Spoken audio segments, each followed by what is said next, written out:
Hi, welcome to my vlog on the journey of the heroic parent. My name is Dr. Brad Reedy. I'm co-founder of Evoke Therapy Programs and also our clinical director. The first thing that I want to talk about is the idea of where the book came from. For years now, I've been broadcasting webinars and teaching families, and people have asked me, you should write this stuff down, you should write a book. My first thought and reaction was, well, I'm too lazy to do that.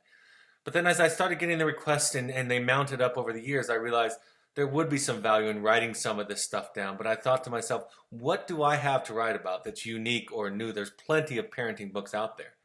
And as I thought about that, I thought about two things. The first thing I realized that I had that was unique was I had my story. And I also had the stories of the hundreds and thousands of families that I'd worked with over the years.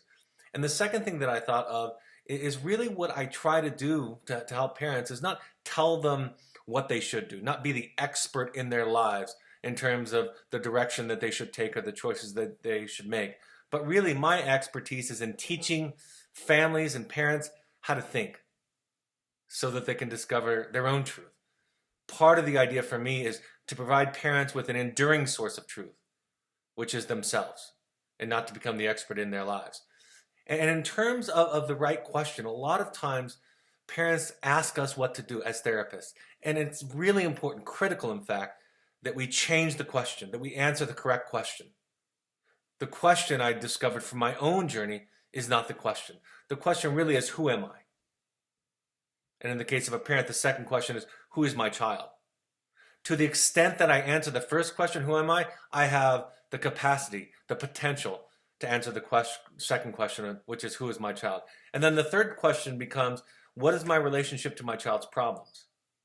And so this book really takes parents on a journey to address those three questions in the context of the question that they have about parenting. And it draws upon my experience, like I said, from my own story and also from the stories of the families, the heroic families that I've worked with over the years. It does, of course, talk about skills, but it's important for me to teach parents this principle about parenting skills. Parenting skills and tools are not for changing children, but rather for changing parents, the book says. And that change can have a profoundly positive impact on other family members. And I think a lot of us think of parenting classes, parenting skills, as gaining some knowledge that will help us to change our children. And we have to shift that focus. As I say in the book, the heroic journey, no matter what the story is, the heroic journey is always inward. Always looks deep inside of us.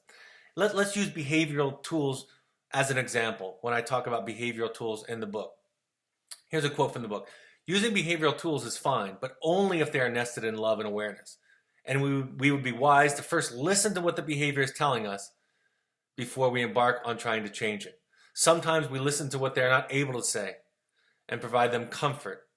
To do this, we follow the trail of crumbs back home to find the child. And there, we offer them company and warmth, and they heal themselves. So if we just talk about behavioral tools as trying to manage somebody else's behavior, we'll miss a great deal of wisdom that behavior could be offering to us if we pay attention. Similarly with communication skills, which is also another chapter in the book and a necessary part of parent education. But it also needs to be nested in something else, in an awareness of why. The book talks so much about, it's not the what we decide, but the why we decide that's most important. So in communication chapter, I say this. We tell our children how we feel so we can be present with them and more intentional in our response to them. When we use healthy communication skills built upon a foundation of deeper principles and understanding, we create a safe place for our children and beckon them out of self-medicating symptoms and into genuine feeling. Communication skills become the tools for unpacking the pain beneath the symptoms. And maybe what's most important, I go on to say, is that you can't fake it. Because it's how we think about our children that will determine how they think about themselves, not what we say to them. So the book looks at all of the things that we typically talk about in parenting education courses at a deeper level, at a layer beneath behavior and the content of our discussions. And here's a piece where I talk about enmeshment and codependency. Over-identification, because a lot of parents will talk about this idea of being close to their children, and they'll talk about loving them too much. But really what they're describing is over-identification. Over-identification is the most severe form of poor detachment. Over-identification does not see the child as an other, but rather sees the child as an extension or reflection of the parent. In such a relationship dynamic, there's only one person present, the parent. The child is altogether missing in the parent's mind. Other chapters talk about the distinction between control versus influence, talk about the myth of being right that I think we often fall into, not just in our parenting relationships, but in our relationships with others. Because in our own childhood, we weren't just allowed to feel and think what we felt and think. It had to be right, and it could be proved wrong. And then, of course, it's really important toward the end of the book that I talk about where the hope lies, right? In all of this self-reflection and inner searching, where's the hope toward a better life for us and for our children? And here's where the hope lies. It lies in our radical acceptance of what is. It lies in what some people would call faith, that life hasn't abandoned us, that we're not off course, that we can just practice and try this just for a moment a day to assume that you're right where you need to be, doing right what you're supposed to be doing. When our children are going through painful symptoms and challenges in their life, it's difficult. We suffer with them.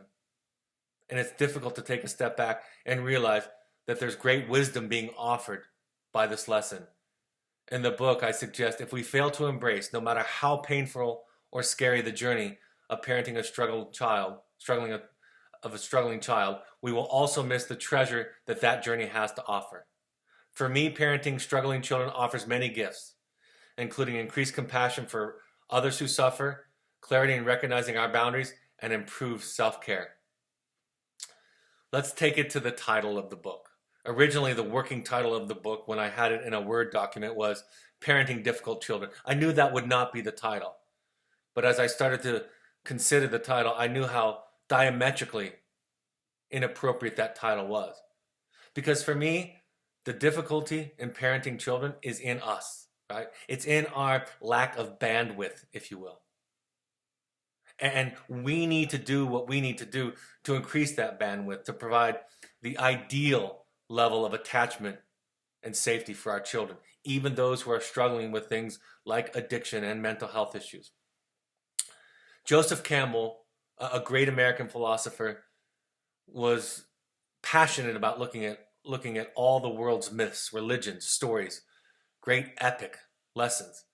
And what he decided or discovered was that there was one core pattern in all of these myths, and he called that pattern the hero's journey. And he described how in all these great stories, all these great myths, that the hero would be taken out of his or her comfortable place, his or her day-to-day life, oftentimes pushed or shoved into that place by some sort of crisis, some sort of pain. Then they would go on this journey to discover the healing balm, right? The solution, the Holy Grail. And during that journey, during that exploration, that quest to get something that they couldn't live without, they were transformed.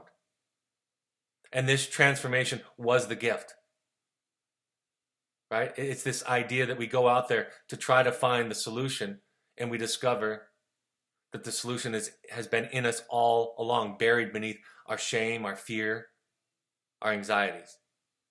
And then the final stage for the hero, after battling dragons and going through this incredible journey, is to come back and to share that story with others. And so I thought the title of The Journey of the Heroic Parent was perfect to describe what I've seen parents do. They go after, they can't not go after trying to save their child.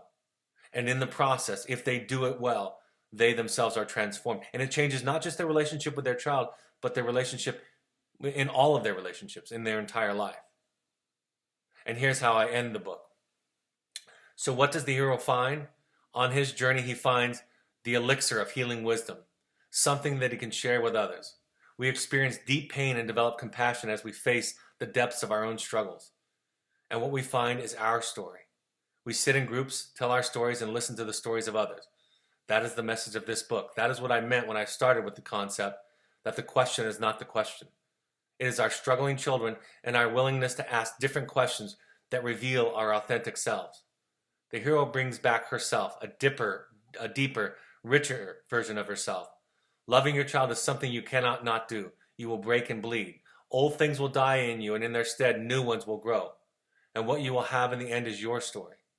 For me, even as a teacher, the elixir isn't always in the form of words. Some of what I have gleaned on my journey is difficult to put into words. That is because it is an experience rather than an explanation. You learn something by going through it that you cannot know any other way. My education and study have given me language, but being present on my painful and beautiful journey has carved out a place for more compassion towards others and myself. I am honored to sit and offer some observation from the thousands of heroes' journeys I have seen struggling children and parents traverse. This is my story. This is my gift. This is also the gift that remarkable, wonderful, struggling children and parents have given me, and I in turn give it back to you. I hope you enjoy the journey of the heroic parent. Thank you.